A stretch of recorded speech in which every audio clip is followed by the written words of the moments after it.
মানুষ বড়ই অদ্ভুত, যে চায় না আমরা তারই কাছে ছুটে যাই।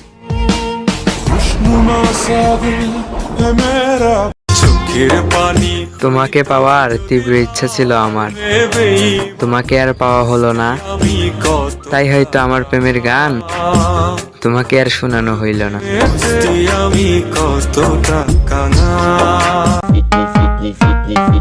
মানুষ তো তুমি তখনই চিনতে পারবে যখন মানুষের আসল রূপটা দেখতে পারবে।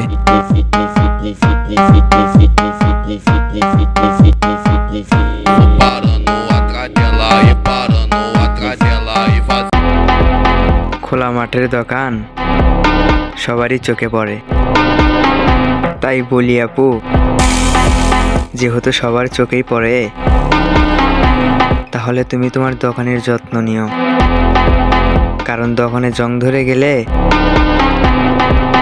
পরে ডাইকেও কাস্টমার নিয়ে আসতে পারবে না।